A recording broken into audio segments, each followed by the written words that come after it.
आपको ईश्वर ने बड़ी सामर्थ्य दी है, बुद्धि दिया है, शरीर दिया है, न जाने कितनी वस्तुएं दी हैं। एक विदेशी व्यक्ति आया था श्री उड़िया बाबा जी के आश्रम में, उनसे पूछ दिया कि मैंने सुना है कि आप में बड़े चमत्कार है, कोई चमत्कार दिखाइए।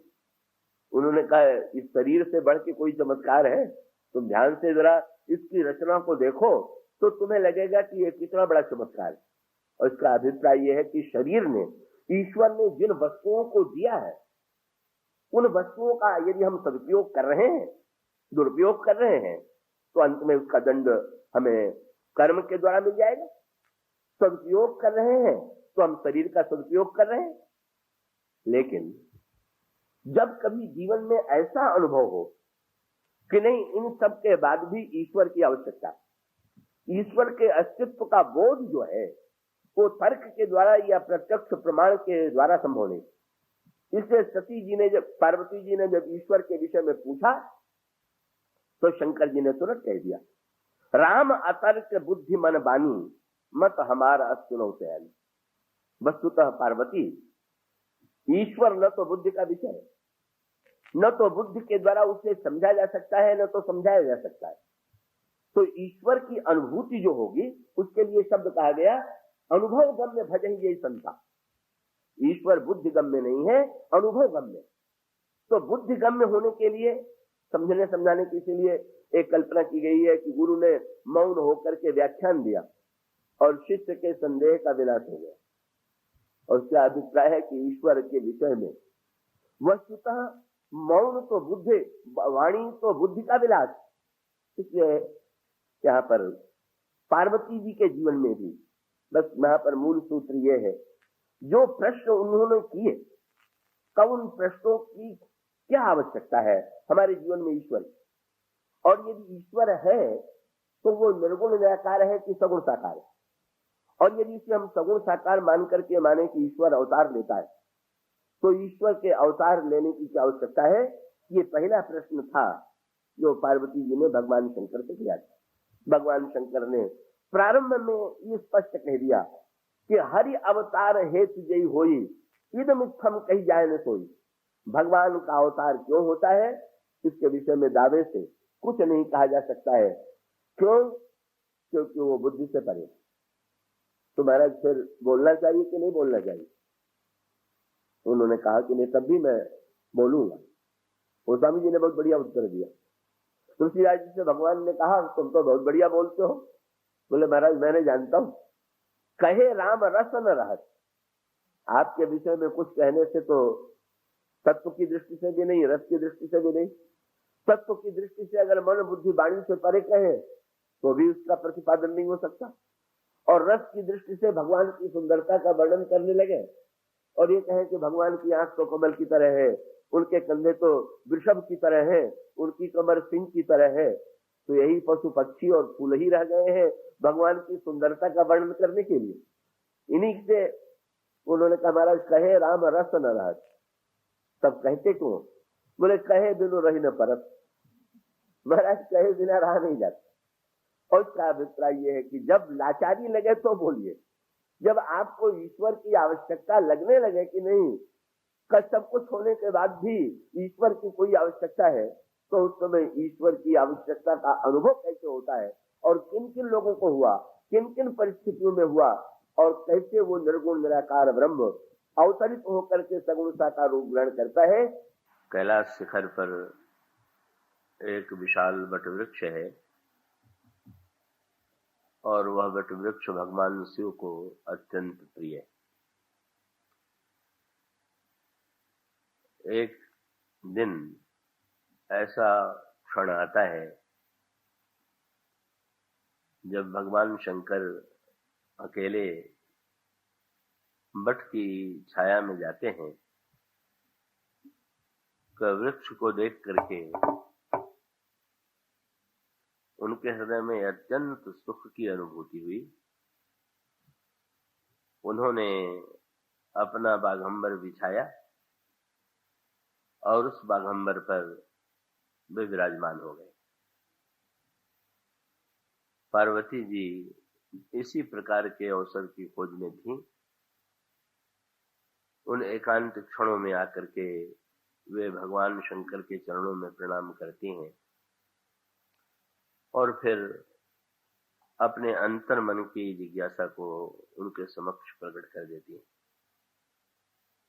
उन्होंने कुछ प्रश्न किए और वही प्रश्न जो है वो सूत्र के रूप में राम के विस्तार कथा के कारण बने। उनके प्रश्नों में से पहला प्रश्न ये था कि निर्गुण निराकार ब्रह्म शरीर धारण करके यदि व्यक्ति बनता है तो व्यक्ति बनने की क्या आवश्यकता है। भगवान शंकर ने सबसे पहले इसी प्रश्न को लिया। ईश्वर के संदर्भ में कल चर्चा आपके सामने चल रही थी। ईश्वर की सत्ता को लेकर के तो विवाद है ही, किंतु ईश्वर की सत्ता को स्वीकार करने के बाद उसके स्वरूप को लेकर के भी अनगिनत विवाद है। कुछ लोगों की दृष्टि में ईश्वर निराकार है, निर्गुण है, दृष्टा और कूटस्थ है, और उनकी मान्यता ये है और वो संसार में प्रतीत भी यही होता है।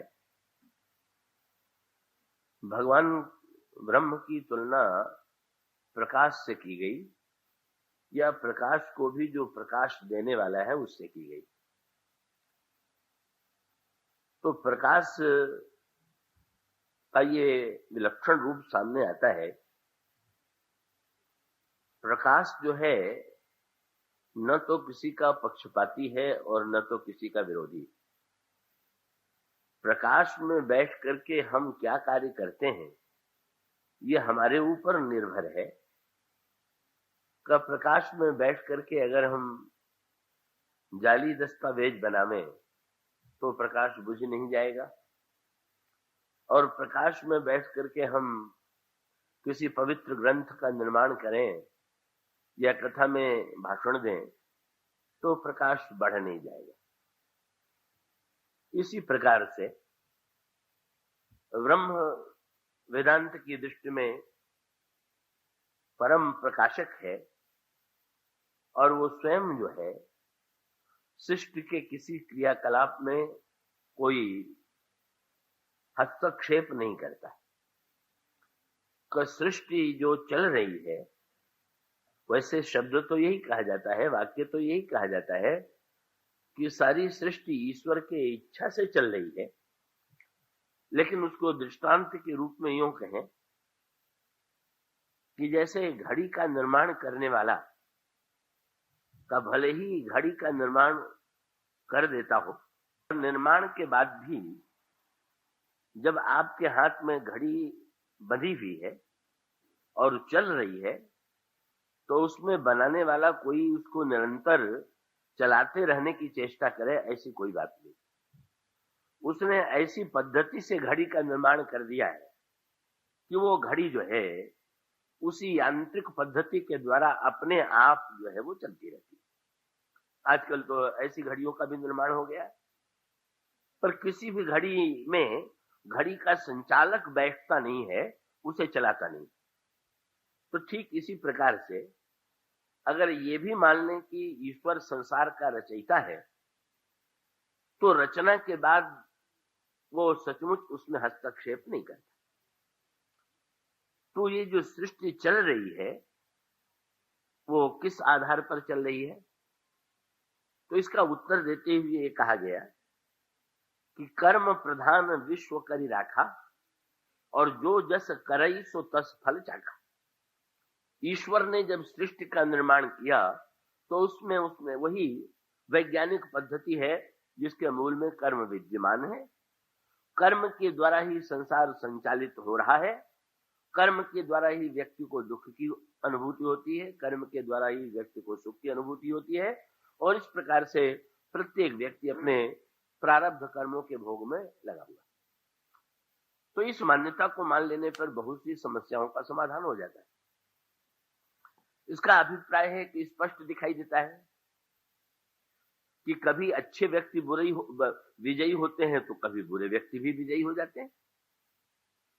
तो ऐसी स्थिति में अगर ये मान करके चलें कि इसमें ईश्वर हस्तक्षेप कर रहा है, तो फिर किसी अच्छे व्यक्ति के जीवन में भी कभी कभी अप्रत्याशित रूप से बड़ा दुख और बड़ा संकट आ जाता है, बड़ी पीड़ा आ जाती है, मृत्यु हो जाती है, असमय में मृत्यु हो जाती है, कभी धन की हानि हो जाती है, कभी कीर्ति की हानि हो जाती है। तो अब एक बुरे व्यक्ति के जीवन में यदि ऐसा हो तो व्यक्ति उसका प्रत्यक्ष कारण देख ले। लेकिन जब कहीं कहीं कारण नहीं मिलता प्रत्यक्ष रूप से, तो फिर यही मान करके व्यक्ति को संतोष करना पड़ता है कि भाई सृष्टि जो है वो पूर्व जन्मों के द्वारा संचालित है और एक व्यक्ति के अनगिनत जन्म हो चुके हैं और उन अनगिनत जन्मों में व्यक्ति ने न जाने कितने कर्म किए। और ऐसी परिस्थिति में कब वो कर्म जो है सहज भाव से किसी समय हमारे जीवन का जो सत्कर्म है, चाहे वो तत्काल किया गया सत्कर्म हो, चाहे प्राचीन काल में किया गया सत्कर्म हो, तो उस सत्कर्म के द्वारा हमें सुख की प्राप्ति हो जाती है। और कभी हमारे इस समय भले ही कर्म में कोई दोष न हो, लेकिन जब हम देखते हैं कि महान दुख या संकट आ गया, तो उसका अभिप्राय है कि वृक्ष को देख करके भी फल का अनुमान होता है और फल को देख करके भी वृक्ष का अनुमान होता है।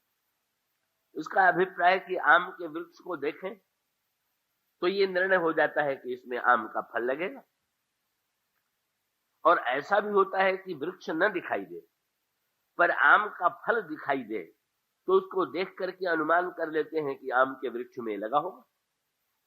तो इसका अभिप्राय है कभी तो कर्म का प्रत्यक्ष कारण दिखाई देता है और उस प्रत्यक्ष क्रिया को देख करके फल के विषय में मान लिया जाता है, और कभी वृक्ष न दिखाई दे करके फल दिखाई देता है और उस फल को देख करके वृक्ष का अनुमान कर लिया जाता है। तो प्रत्यक्ष रूप से हम कोई अच्छा कर्म करें और उसका तत्काल अच्छा फल हमें मिल जाए, तो मानो हमने जो वृक्ष लगाया उसमें फल लग गया, सत्कर्म वृक्ष लगा और सत्कर्म का फल मिला। लेकिन अगर कोई ऐसा जीवन में फल आ जाए कि जिसका प्रत्यक्ष कारण इस जीवन में नहीं दिखाई देता, तो फिर व्यक्ति को यही मान करके उसमें अपने आप को सांत्वना देना चाहिए कि ये किसी न किसी प्रकार के हमारे कर्म का परिणाम। तो लक्ष्मण जी ने इसी की ओर संकेत किया है। अब यहां पर क्रमशः ये विचार और चिंतन का लक्ष्मण जी ने उनके भाषण को उन्होंने जो निषाद राज के समक्ष दिया, तो उसमें आप पढ़ें तो उसमें कर्म, ज्ञान और भक्ति के क्रमिक विकास का संदेश आपको मिलेगा। होता यह है कि जब हमारे जीवन में कोई दुख आता है तो उस दुख का एक कारण तो कोई न कोई व्यक्ति दिखाई देता है। का कोई व्यक्ति सभा में या अकेले में हमारा अपमान कर दे तो हमें ये लगता है कि इस व्यक्ति ने मेरा अपमान किया, और उस समय उसके प्रति हमारे मन में रोष उत्पन्न होता है, बदला लेने की वृत्ति आती है। लेकिन अगर उसके अंतरंग कारण पर विचार करें तो व्यक्ति की दृष्टि जो है, क्योंकि अगर हम सामने वाले व्यक्ति को ही दोषी मान करके उससे बदला लेने की चेष्टा करेंगे तो दुख तो हमारे जीवन में था ही, द्वेष और बढ़ गया, घृणा और बढ़ गई, क्रोध और बढ़ गया। तो इस दृष्टि का परिणाम होगा कि व्यक्ति जो है अपने को किसी को अपना मित्र मान करके, किसी को शत्रु मान करके, और उस मित्र और शत्रु में भी ऐसा नहीं है कि सर्वदा मित्र मित्र ही प्रतीत हो, ऐसा भी नहीं है कि शत्रु सर्वदा शत्रु ही प्रतीत हो। कभी मित्र शत्रु लगने लगेगा, कभी शत्रु मित्र लगने लगेगा। ऐसी स्थिति में ये सोचना चाहिए कि ये व्यक्ति तो कारण तो बना, निमित्त तो बना, पर क्या ये कारण भी है क्या? अब इसको दृष्टांत के रूप में यूं कहें कि अगर कोई व्यक्ति कोई तार ले आने वाला, टेलीग्राम ले आने वाला कोई सुखद समाचार लेकर के दे दे तो प्रसन्नता पूर्वक व्यक्ति उसको पुरस्कार देता है, इनाम देता है। ठीक है, मानव स्वभाव। पर प्रश्न तो यह है कि अगर वो कोई बुरा समाचार लेकर के आ जाए तो क्या फिर उसको मार के भगाना चाहिए क्या? क्योंकि जब अच्छे समाचार का हमने पुरस्कार दिया तो इसका अर्थ है कि ये तो बुरा समाचार लेकर के आया। पर हमें तो उस लाने वाले पर क्रोध नहीं आता है। हम तो ये सोचते हैं कि ये तो लाने वाला है, स्वयं इस बेचारे ने न तो घटना की सृष्टि की है और न तो समाचार की सृष्टि की। तो इसी प्रकार से जब जीवन में दुख आवे तो हमारी सबसे पहली दृष्टि जाती है कि ये दुख किसके द्वारा आया, और जिसके द्वारा आता है हम उसी पर अपना सारा ध्यान केंद्रित कर देते हैं।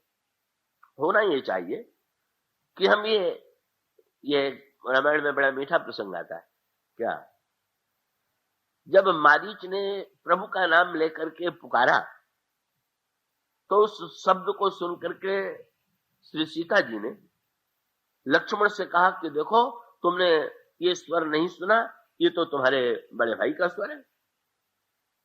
लक्ष्मण जी हंसने लगे और हंस करके कहा कि क्या जिसके भृगुटी विलास से सृष्टि का संहार होता है, क्या उस पर कभी संकट आ सकता है क्या?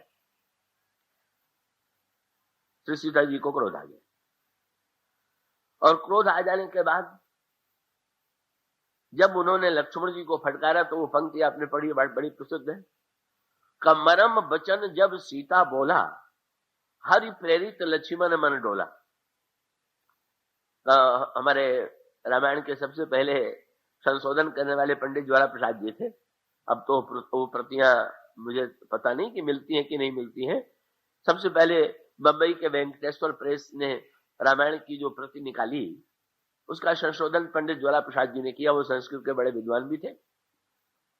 तो उन्होंने रामचरितमानस में बहुत सारे शब्दों को बदल दिया, और बदलने में उनका भाव जो होता था वो अच्छा होता था। उनको लगता था कि ये शब्द तो व्याकरण की दृष्टि से ठीक नहीं है, ये शब्द तो कुछ अधिक गंवारू है, तो गंवारू शब्द को बढ़िया संस्कृत गर्भित बना देते थे, और जहां उनको कोई व्याकरण की अशुद्धि लगती थी उसका संशोधन कर देते थे। तो जब उन्होंने इस पंक्ति को पढ़ा होगा तो उनको लगा कि ये तो तुलसीदास जी ने स्त्री पुल्लिंग का भी ध्यान नहीं रखा। मरम वचन जब सीता बोला, जब सीता जी स्त्री हैं तो वो बोली उनको लिखना चाहिए कि बोला लिखना चाहिए, तो उन्होंने उसको बदल दिया। तो पुरानी प्रति में आपको यही पाठ मिलेगा, मरम वचन जब सीता बोली तो हरि प्रेरित लक्ष्मण मति डोली। उन्होंने मन डोला के स्थान पर मति डोली कह दिया, बस इतना परिवर्तन किया और बोला को बोली कर दिया।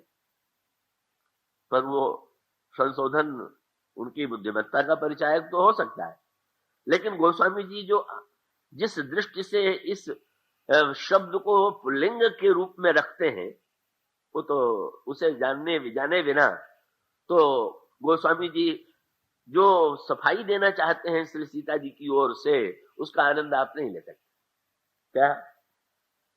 कभी अगर आप ये शब्द बोलें कि सीता जी बोली तो ठीक है, यही कहना चाहिए, पर इसका घुमा करके अर्थ कर लीजिए चौपाई का क्या, मर्म वचन जब सीता जी के द्वारा मर्म वचन बोला गया।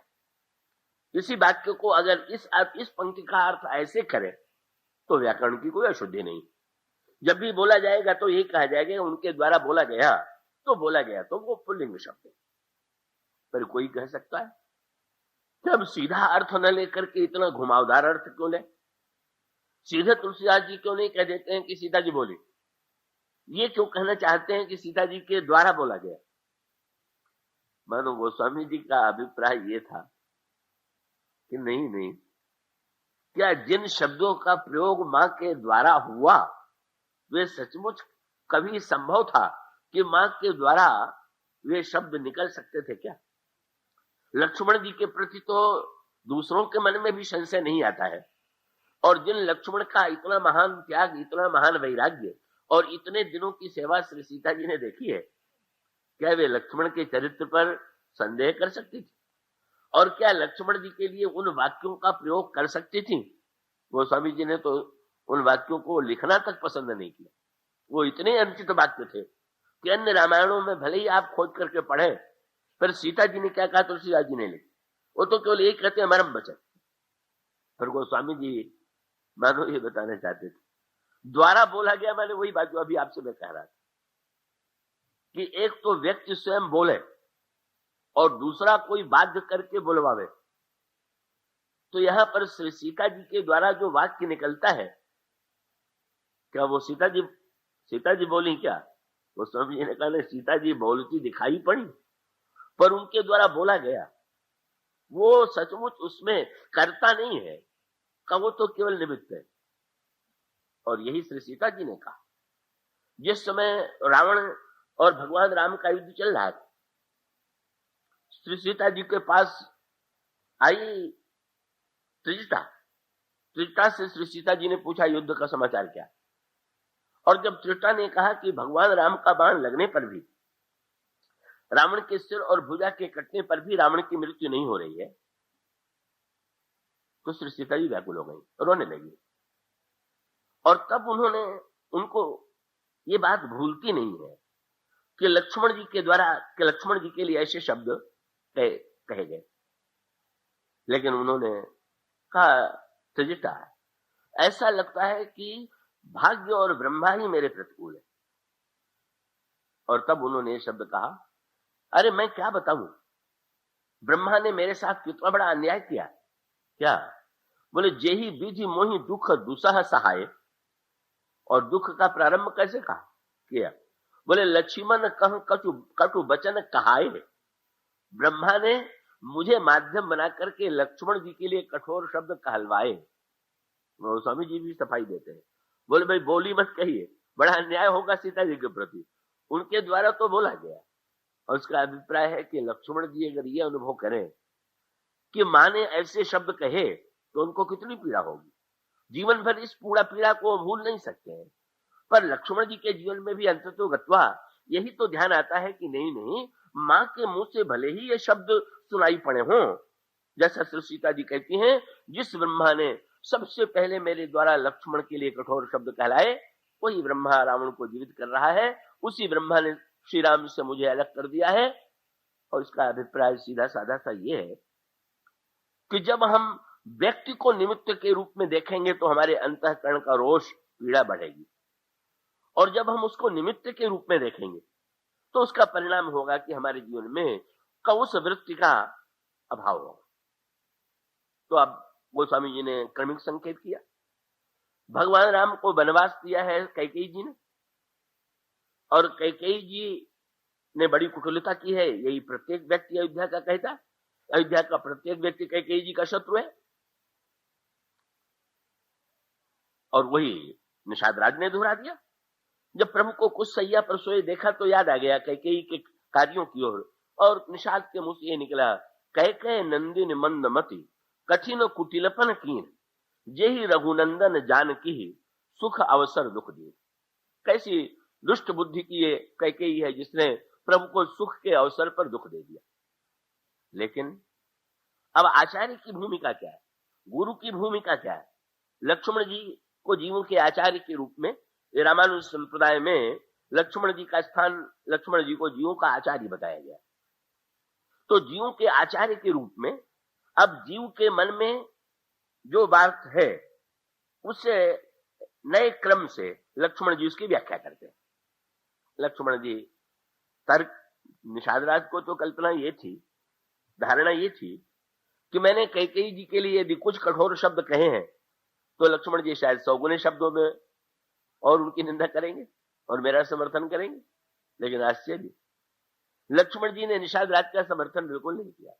और उन्होंने कहा कि निषाद राज जी, आप जो ये कैकेयी जी को दोष दे रहे हैं ये तो युक्त नहीं। तो महाराज, इतना कष्ट प्रभु को मिल रहा है। लक्ष्मण जी ने तुरंत कहा, कौन काहु दुख सुख कर दाता, निज कृत कर्म भोग सब राता। कोई व्यक्ति किसी को दुख सुख नहीं देता है, वो केवल निमित्त बनता है दुख सुख का। वस्तुतः तो व्यक्ति अपने ही कर्मों से सुख पाता है, अपने ही कर्मों से दुख पाता है। और इससे बहुत बड़ा लाभ क्या है कि अगर हम कर्म के मूल में, दुख और सुख के मूल में अपने कर्म को देखने लगे तो हमारे राग द्वेष का विस्तार रुक जाएगा और हमारे अंतःकरण में आत्मनिरीक्षण होगा और उस दुख सुख को हम अपने ही कर्म से जोड़ेंगे। और दूसरी बात, उसमें एक संतोष भी हम ढूंढ सकते क्या कि जैसे कारागार में बंदी कैदी क्यों है? जिस जेलर ने बंद किया है वो है, उसका हेतु है कि जिस न्यायाधीश ने फैसला दिया है उसके बंदी होने का यह हेतु है। कह सकता है अगर इस जज ने, इस न्यायाधीश ने मुझे जेल न दिया होता तो मैं जेल में ना आता। वो कह सकता है कि अगर जेलर ने हथकड़ी बेड़ी नहीं लगाई होती तो मैं जेल में ना आता।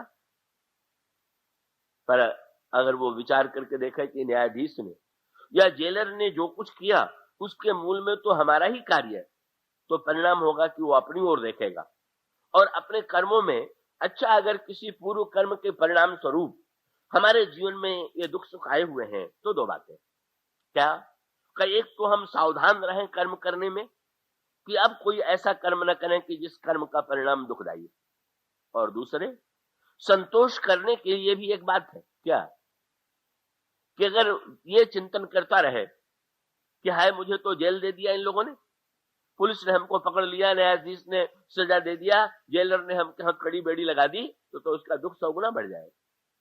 पर अगर वो दिन गिन ले कि सजा तो हमारे कर्म के स्वरूप मिली थी, पर चलो अब 1 महीना व्यतीत हो गया तो अब और कम हो गया, और धीरे धीरे वो आशा ये करे कि अंत में सीमा समाप्त होने पर हम मुक्त हो जाएंगे। इसका अभिप्राय ये है कि व्यक्ति को कर्म के फल भोगते समय अगर ये अनुभूति हो जाए कि अंततः गत्वा इसके द्वारा हमारे पूर्व कर्म क्षीण हो रहे हैं।